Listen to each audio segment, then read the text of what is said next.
Hello, everybody. We're today we're talking about get this up. Today we're talking about how the writer's guide to beta readers. Okay.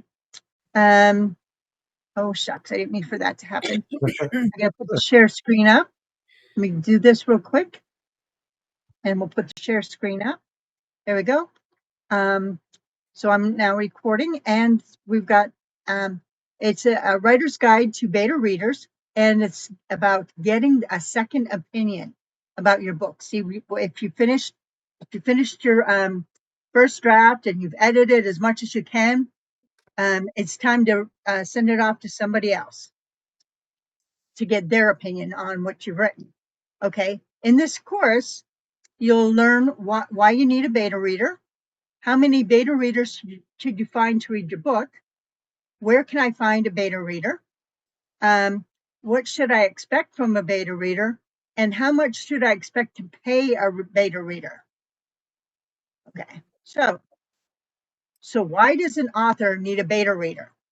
Okay, first of all, it's to identify your story blindness. Now, I think everybody who's written a book or written anything will discover that they think that they've written a book a certain way, but they find out later that they missed something, or they have something in their head that didn't make it to paper. So that's why you need a beta reader. So what is a beta reader?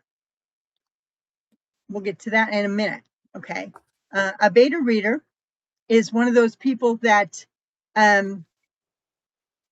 okay, there's what they call an alpha reader, and those are your family and friends that read your book and tell you what they think of it. And usually, what your family and friends will say is an alpha reader will say, "Oh, I absolutely love your book," and they don't really give you any information. A beta reader is a person who will read your book and tell you what's wrong with the story. They don't go anyway. So they'll gauge the pacing and engagement. They'll identify what's dragging in the chapters, where it gets slow. They'll also, point out where it seems to be rushed, like you've gone through it too quickly. Okay, it's all about the pacing. It'll be about they'll check your genre expectations, like what is expected for the genre that you're writing in.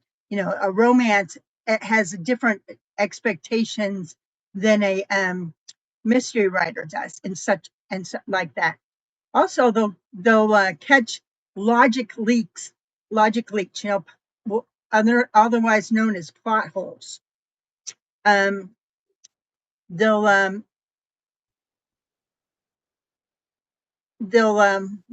gauge the emotional temperature of as they're reading it. Does the emotions fit the genre? Does the emotions fit what's going on in the scene? Those are the kind of things that a beta reader is apt or should be able to tell you. Okay. So where do you find beta readers? Well, you can join writers groups or forums such as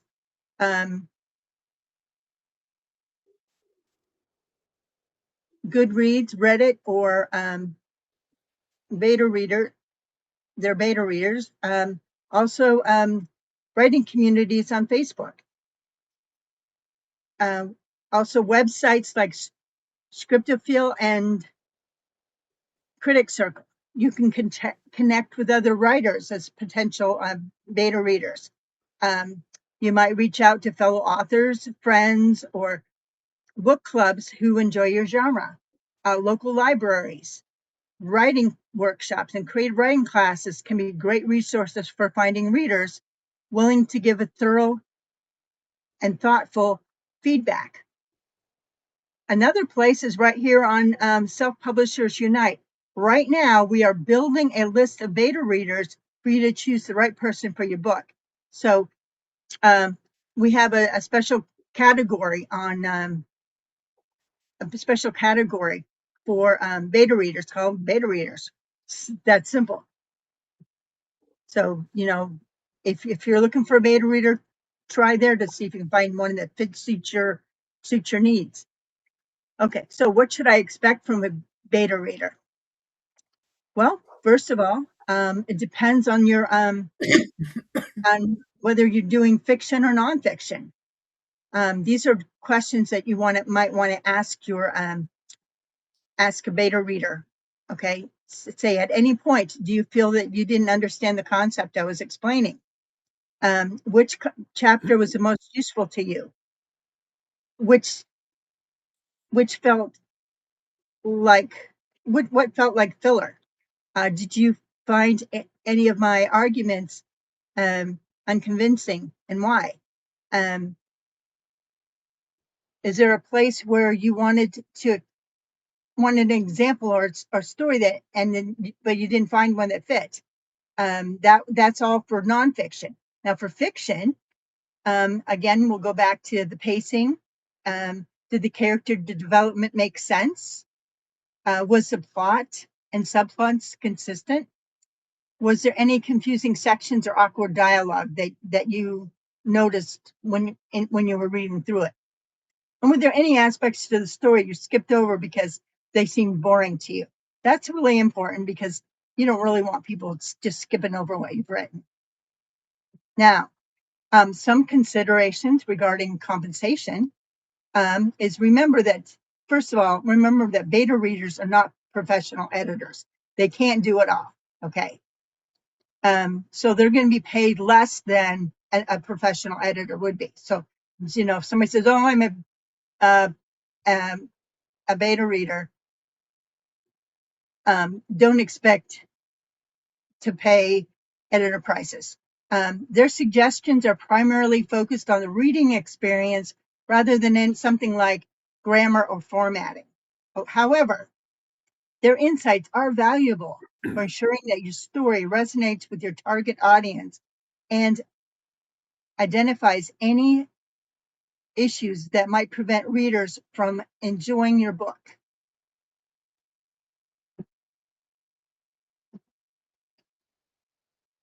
And so, how much should you pay a beta reader?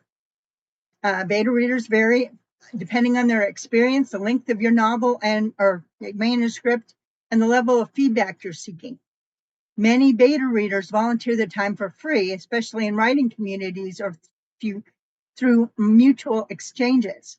For example, if you have a book that you want a beta reader for, and another author in your genre needs a beta reader, exchanging a book to read can be beneficial to both without changing money changing hands. Okay, often paying them with you can pay them with an autographed copy of your book, and that's often enough for a beta reader. However, there are some beta readers that do charge, and the rates range from anywhere between $0 to $50 for a full manuscript, while even more experienced beta readers may ask for $1 to $3 per 100 words, which would be $80 to $240 for an 80,000 word book. So it's important to clarify expectations and payment upfront to ensure a positive experience for both parties. It's, just like we had said a couple of weeks ago about illustrations, it's the same deal. You need to discuss up front what's expected. You don't want to be surprised or have them surprised when you think that it's a such and such price, and then you find out that it's not what you expected. So we've covered the Writer's Guide to Beta Readers. Now, what would you add to this presentation? Anybody have anything that they would add to this presentation? Go ahead and on that final note, like illustrators like Jay and I, a simple contract between the beta reader and the reader. Right. To clarify and make sure, right, what it's going to cost and what to expect it. Yeah. Right. So you would add the contract. Yeah. I mean, it doesn't have to be complex. It can be simple. Right. Just said, I agree to do this for this this amount of money, or I agree to do this Certain- for Yeah, so both copy parties the know book, the no other, expectation. no other, um, other compensation expected or something like that, if, Mhm. or whatever. Jay, what do you got? Did you say me? Yeah. Oh, thanks. I feel like you almost read my mind. I was going to ask to speak and you called me out. It's interesting John mentions that because I was thinking along those lines. So I'll piggyback off what he said and say, you may want to consider an NDA, a non-disclosure agreement, for the protection of your intellectual property. That all depends on the relationship, if you want to Yeah. go that formal. But in line with what John said about the contract, I think it's also important for an author having a beta reader to clarify that if the beta reader should come out with any suggestions, then they have to agree who that particular suggestion then, because it's going to become it's going to manifest as part of the IP. So you want to make sure that ownership is established in terms of any ideas or concepts that are thought of. Right. And if you can take what a beta reader says with a grain of salt. Like if they said, well, I didn't like that character, and you're like, well, yeah, because that character was the bad guy, I mean, that kind of thing. You have to take everything with a grain of salt, or maybe they don't really understand the concept or whatever. Yeah. If they don't understand it, maybe then you need to go on from there. But so what did you all like best about what I presented? Anybody have anything they want to say? Well, the opportunity is there for authors, which is nice. Right. It's nice for the Right. community. Right. And we also share other places where you can look for yourself. I didn't leave any links or whatever, because I think we can all Google a lot of this stuff, you got to put in the legwork in order to get what you need really sometimes. Yeah.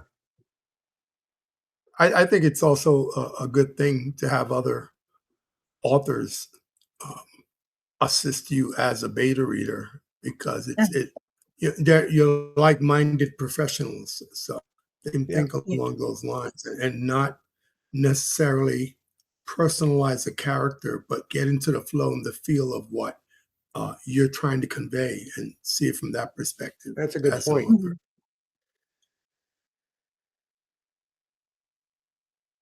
And plus, a lot of times, if you are willing to be a beta reader and you're a writer, it'll help you understand how things should be. I mean, like we're going to be doing another class next week about the other side. What writers expect from beta readers. So the beta reader, what a beta reader would be expected to do from their side, and what they would expect from the author.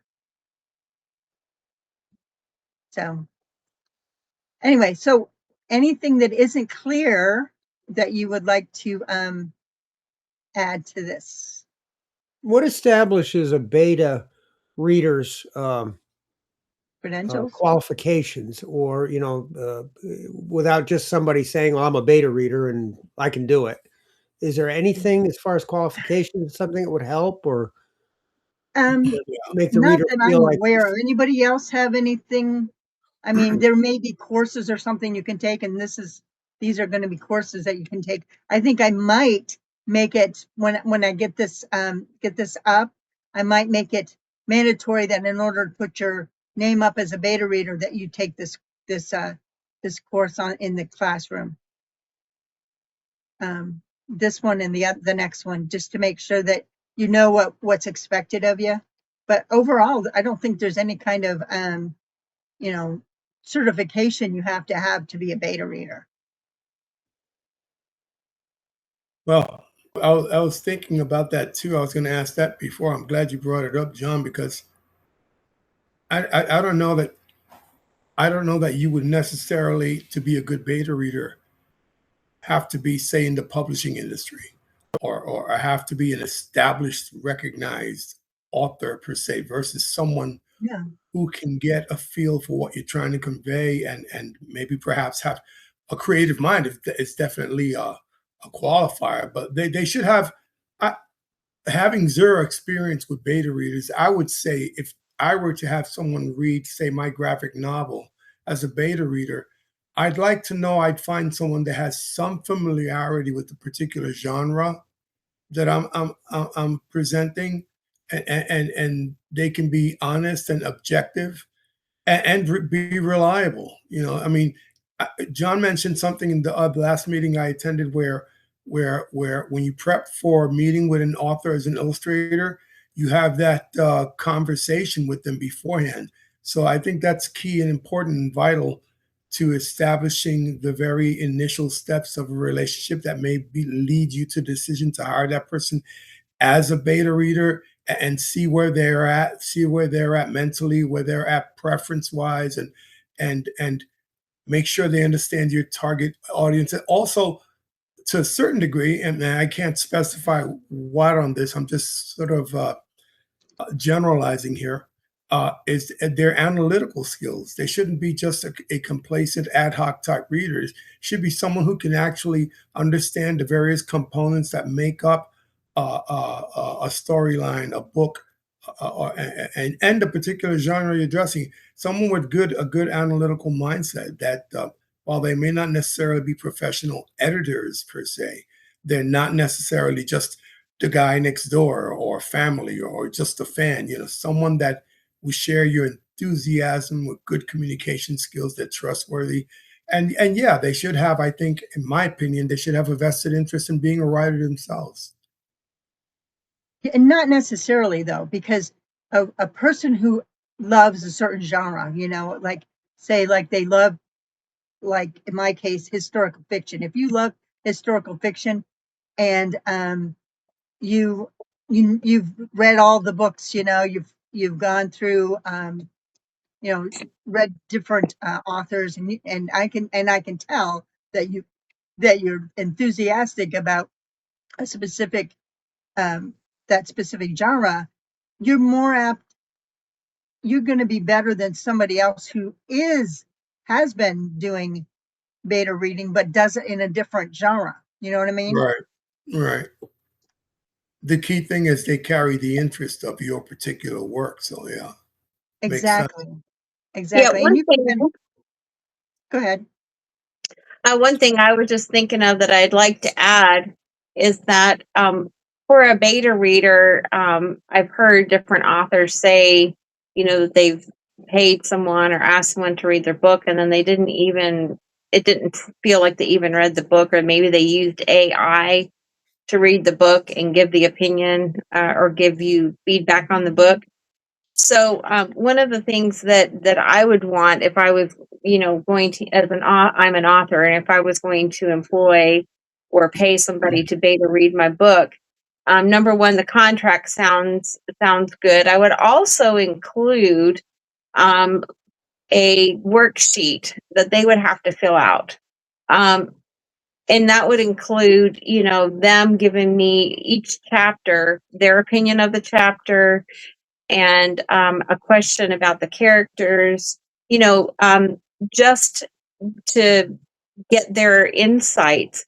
So more than just having them, say, email you back and say, oh, that was a great book, I really like chapter 3 or something to that effect.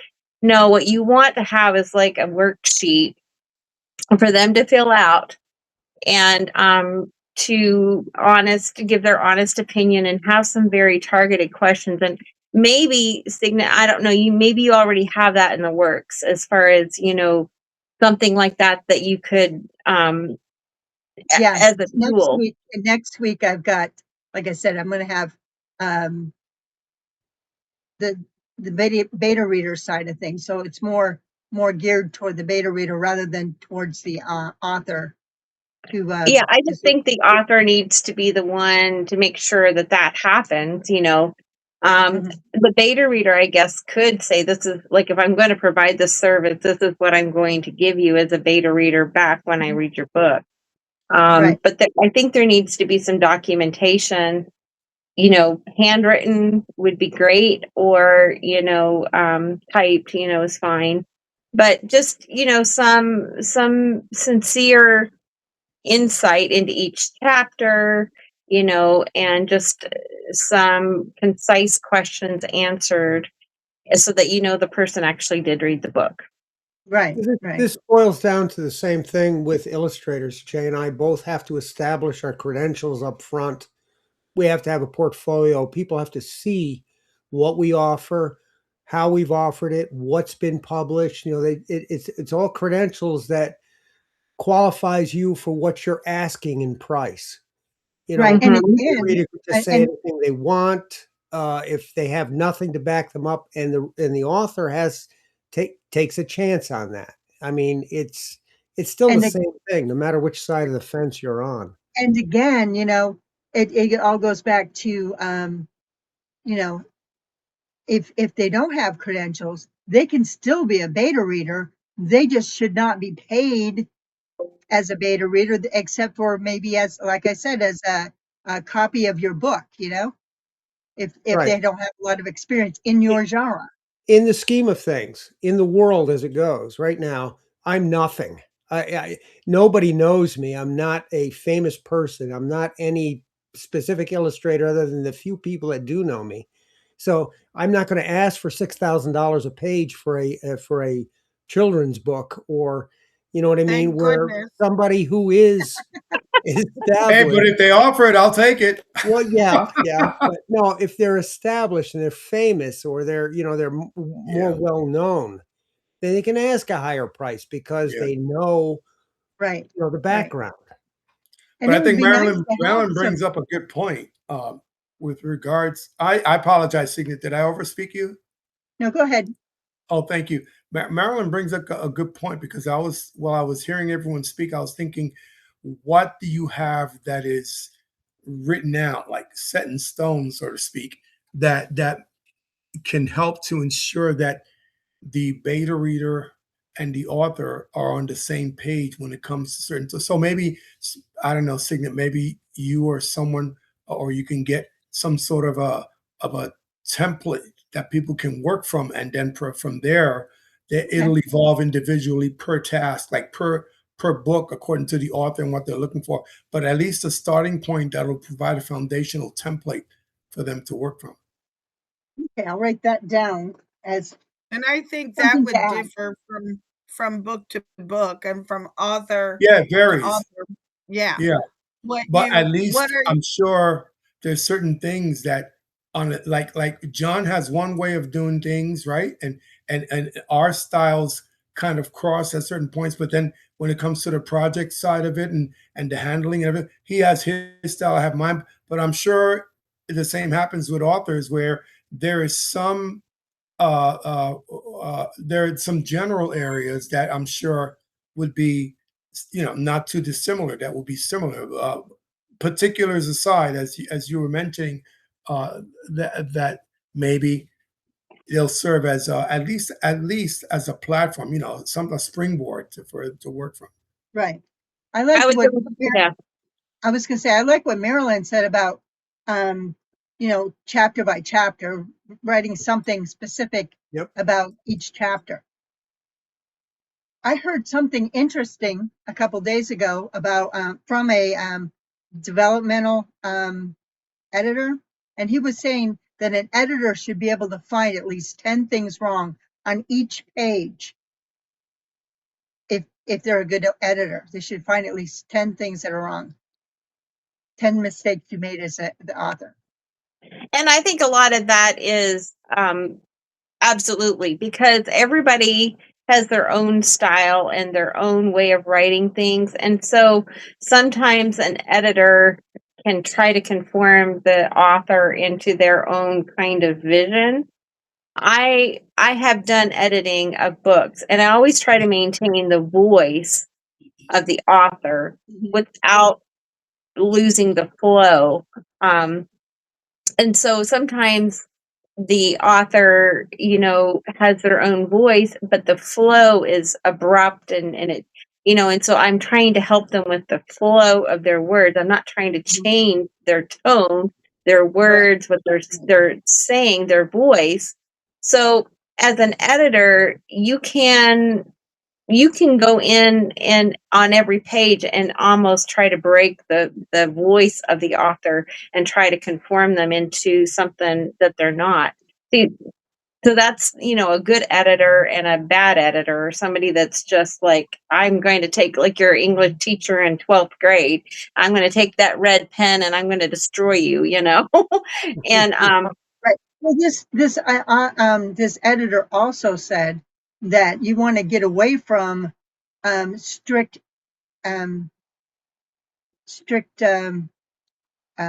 language today, especially like in dialogue, because you don't want it to sound like AI. You want to, use slang and stuff so that you sound human, so you sound like a person. yes, and I do think that there is value to that, and AI is helpful in some cases, just to give ideas, but you as a human being have got to, we are the only ones with emotion. AI cannot write emotion at all. It's terrible. It's sickening when AI tries to write it. So as soon as AI writes something emotional, it's like it's so off. So if anybody's written something with AI. I mean, we've all gotten stuff that, you read stuff and you're like, oh my goodness, this person just copied and pasted Chat GPT kind of thing. It's sickening. But yeah, I think definitely, looking at a beta reader, I have done beta reading, I have done editing, I've helped every process of a book from, start to finish. And I think the beta reader is crucial because it's just an overall impression. And so you could make it very generic, but fiction and nonfiction are going to have totally Right. different questions, because fiction's got to have, the arc. It's got to have characters and all of these things. Nonfiction is different. Right. And so that could be more of a case by case basis, really, depending on what type of nonfiction work it is. Like a devotional, you're going to be looking, if somebody's writing a devotional, you're going to have to look at totally different things. It's going to be every single devotion that you're going to have to look at, not just like a chapter. So, right. But the thing of it is that the person, the beta reader, will know this. If they right. don't know this, they shouldn't be probably doing. Yeah. So you've got to have some general guidelines to go by for fiction, and then depending on what type of fiction it is. So definitely each author, it would be helpful for each author to do some of their own homework and to see what kind of answers and what kind of responses they want to get from their beta reader, so as to not waste their time. Right. And the other thing is what about deadlines? Something I didn't mention here at all was, Yeah. you don't want them to drag it out, for months on end, because you need to get this done, Yeah. And quick turnaround is really important to an author at the beta reading stage, because, I mean, you've got your book, but you need to get it into editing, as soon as possible. So you're kind of antsy. So beta readers need to understand, like, when you tell somebody you're going to do a project for them, it needs to have a quick turnaround. Right. So how long would you say you would tell somebody, if you were a beta reader, or if you were asked somebody to be beta read for you, how long would you 1 week to 2 weeks at the most, because if it's a good book, you could sit down, you could read the book, and you could, if you're going to get paid, I'd say 1 to 2 weeks without any qualms whatsoever, because you need a quick turnaround. A month would be the max, if somebody is just a really great beta reader and they're really busy and, they got a lot going on. But beta readers are at the bottom of the totem pole when it Mhm. comes to the editing process. And so you need that turnaround to be quick, and beta readers need to understand that. But beta reading is a good entry level if you're thinking about going into editing. Beta reading is a good level place to come in because you'll have people that have used you, and then you can use you as a beta reader, and you can gradually move up into editing, and they can have Absolutely. recommendations from people. Yeah, absolutely. Yeah, if you're doing beta reading because you want to get into editing, that absolutely would be a great way to get your toes wet and see if it's for you. I Right. have a question, if I may. Signa, I have a question for Marilyn or whoever else may feel they want to answer it. I want to rewind to a few moments ago when you mentioned about as a beta reader, you don't want to lose the author's voice, and as someone who's putting together a graphic novel, I don't know what experience you have with that particular niche, Marilyn, but how are there any distinctions that you feel you would highlight or may exist in terms of a graphic novel versus a book? Okay, so what is a graphic novel? Is that where there's pictures? Is that what I'm understanding? It's like a novel with a lot of pictures throughout the book. Like an Exactly. oversized comic book, really. Thank you. You took comic the words right out of my mouth. That's right, John. That's Yep. absolutely right. It is exactly that. It's an Comic oversized book is book. probably 20, 22 pages. A graphic novel could be 100. Okay. Yeah.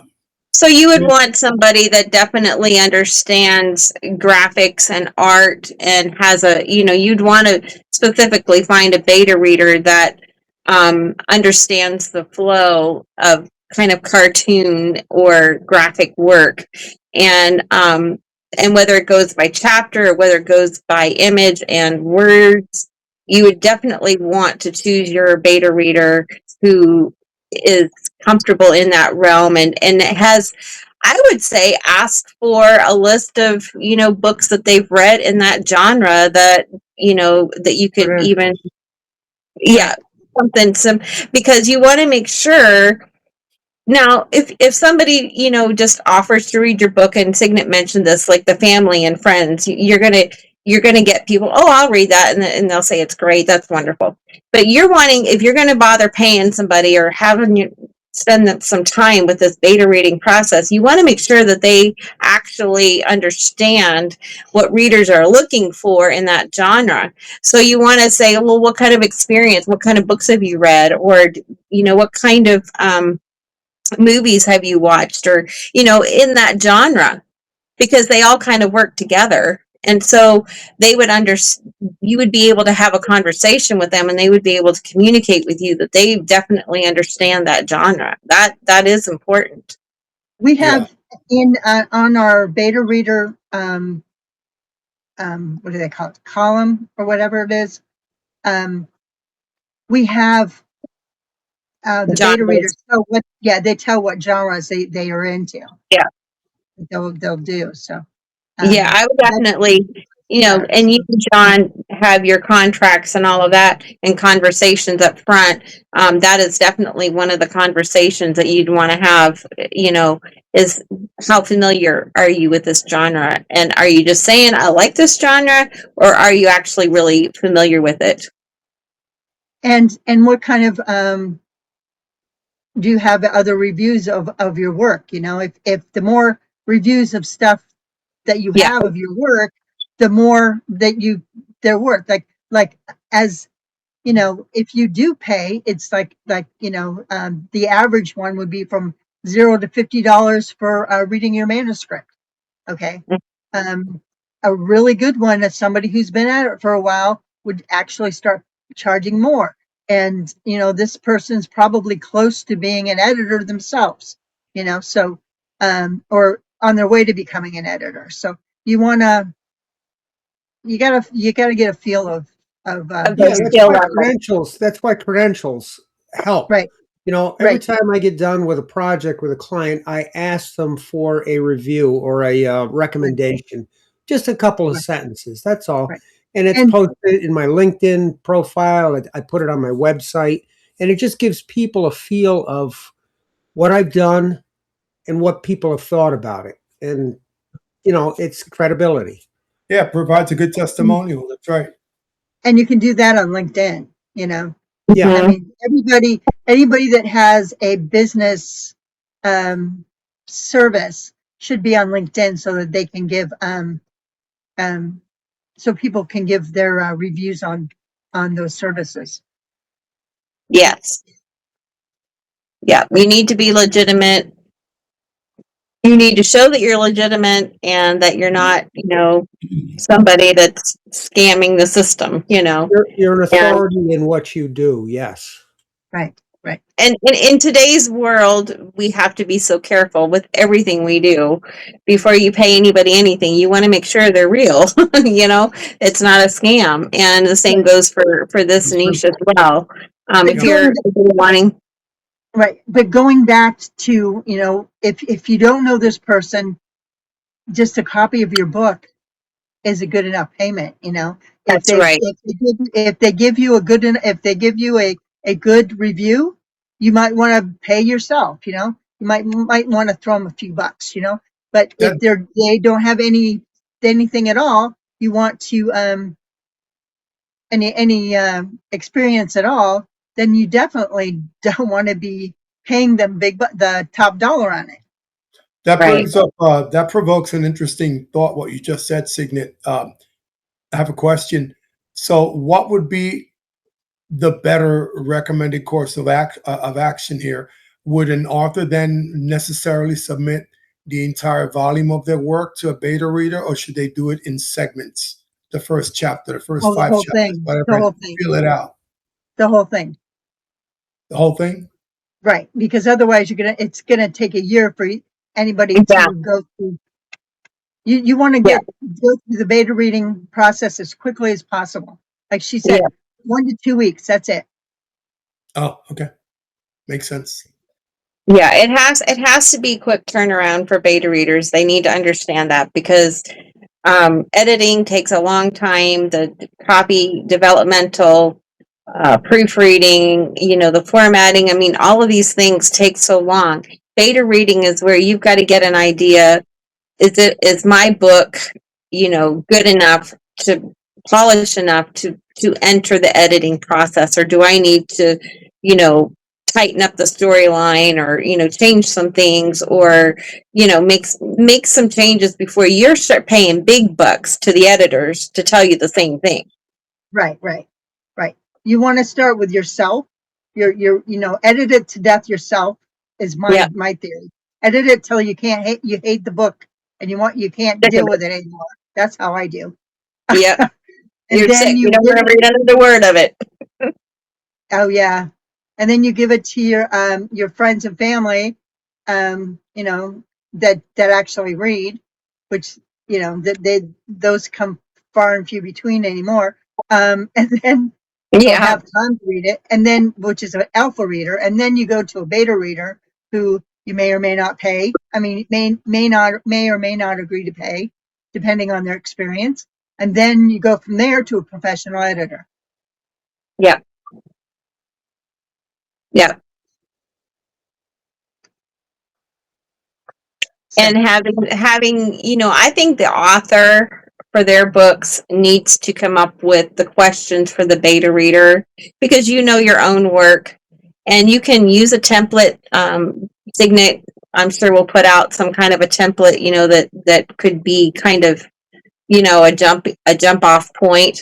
But I think each author, for their own book's sake, to get the best out of your beta readers, needs to, you know, tailor it to your book to get the best response. And then, you know, set up a time frame and set up an agreement as to whether it's a copy of the book, or, you know, if you feel like this person's input is like almost editor valued, then you might consider payment. yeah. Yeah. or they can show you, or they can prove to you that they're through other reviews of, you know, that of people that they've done, and you can verify with the other person that's put in the review that this person is that good. Yes, exactly. If you've got, you know, a bang for your buck, you know, on your LinkedIn, you know, on your references, this kind of thing. Yes, that's where I would definitely go.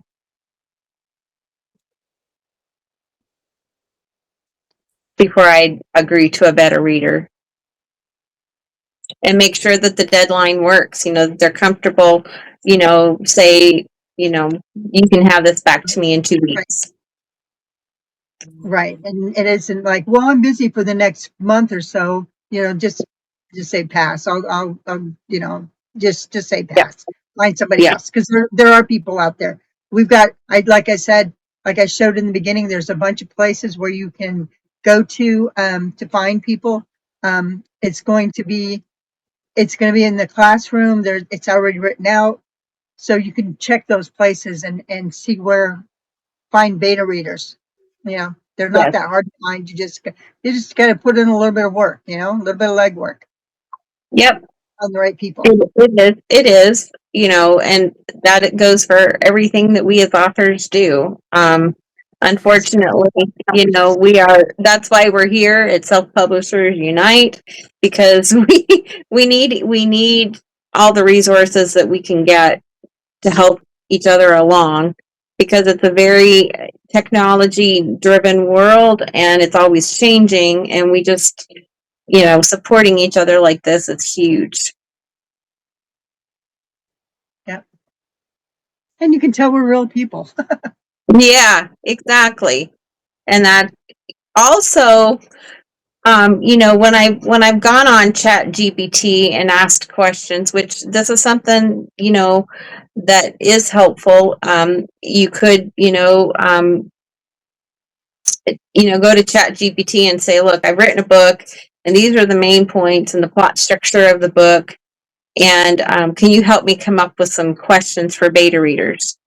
Chat GPT is happy to spell out a ton of stuff for you. So in that regard, I use Chat GPT or your AI of choice. I don't like Chat GPT, and when it comes to emotion, when it comes to creativity, when it comes to the real deal. We human beings have the best. That's who we are. We've got a soul, and There you go. but yes. So, but ChatGPT can spill out facts like you wouldn't believe, and it can spill out, research. Yeah. Yeah. I've been spending a lot of time with Gemini. Gemini is really good because it's Google, you know, it has Yeah. access to everything Google has. So Yeah. Yeah. So there you go. You find one that works for you, whatever it is. but you do want to make sure that, you know, if you have anything that you need Checked. references to, you need to check those out. Yeah, You you know? better check it out. Don't just go by what they say, because they make up their own websites and references and everything. Yeah, check everything out. Again, Yep. do your homework. Do your homework. Yep. Yep. Homework never ends in this business. Anyway, so looks like we've done a really good job of covering the subject, I think. Like I said, next week we're going to do it from the beta reader standpoint. So it's going to be very similar, but a little different. I mean, anyway. So until next week, we will see you later, and have a great week, everybody. Bye.